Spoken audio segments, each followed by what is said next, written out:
Senator Burr raised an excellent point. It's a second arbitrary distinction about these Polish MiGs. Apparently, the U.S. government position was they go from Poland, okie dokie, that's A-OK. They go from the United States, nope, Vladimir Putin views that as escalatory.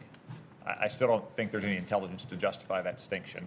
I want to return, General Barrett, to what you said, Senator Sass. You said that you believe that there is a difference in escalation between anti-tank missiles and anti-aircraft missiles on the one hand and aircraft on the other hand. I understand you believe that. I understand that Director Haines believes that, and she claims that the analysts believe that. I don't believe it. I don't believe it, and I don't believe there's intelligence to support it. I bet the Russian pilot that gets shot out of the air by an anti-aircraft missile as opposed to an aircraft doesn't believe it either. But it's not really a matter of what you believe or I believe. It's a matter of what we can prove, and what we can prove that Vladimir Putin believes. And I just don't think the proof is there. We'll know in a few minutes, I guess, if there is. I want to address a bigger point, and I want to join with a lot of my colleagues to commend the intelligence community, and especially the DIA, for the outstanding work it did leading up to the invasion.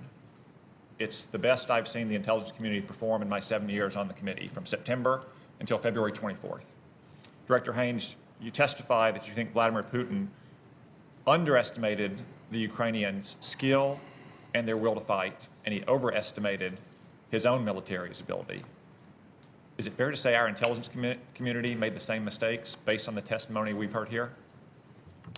So we assessed prior to the invasion that he was underestimating rather the Ukrainians' essentially resistance, likely resistance to it. So I think we did well there. We did not do as well in terms of predicting the military challenges that he has encountered with his own military. General Barrett, could you address this? Senator Cotton, I will address that. My view was that, based on a variety of factors, that the Ukrainians were not as ready as I thought they should be. Therefore, I question their will to fight. That was a bad assessment on my part, because they have fought bravely and honorably and are doing the right thing. So that was an issue for me as the director of DI. And I understand that assessing a people's will to fight is one of the hardest things an intelligence agency could do. In some ways, it's a moral or psychological question, not an intelligence question. But in other things, like how long Kyiv would hold out, or these other major cities, or how long Ukraine would still have an air force or air defense systems, did we make mistakes about those assessments as well? Well, we made some assumptions about his assumptions, which proved to be very, very flawed. And so his actual activity as he got into this fight turned his operation kind of on its head, and what we've seen is a devolvement, if you will, of the operations that he has going on now. And I'd like to save the rest of this for a closed session. To the extent we can address it here, could you say why you think we made those mistakes? I think assessing will, morale, and a will to fight is a very difficult analytical task.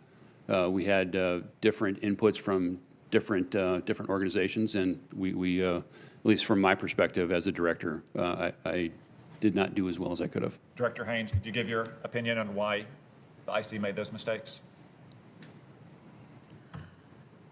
I don't think I have anything to add in open session. I'm trying to, we can discuss further. Okay. I just want to say, because I just don't want to be critical, but these mistakes had potentially real-world policy implications about the willingness of the president or other NATO leaders to provide weapons that they thought might have fallen into the hands of Russians in a matter of hours, or to impose sanctions for something that might have been a fait accompli. And we need to ask ourselves, if we made mistakes about the first 2 weeks of this war, are we making mistakes about the next 2 weeks or the next 2 months and the policy implications those might have?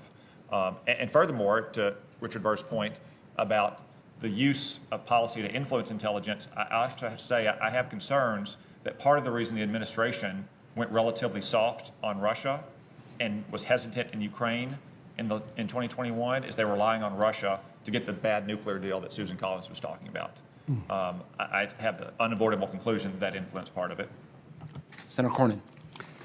I want to just ask the question, recognizing intelligence is not science, it's an art. What do we think that Putin would do if the United States or the Poles provided these MiGs to the Ukrainians?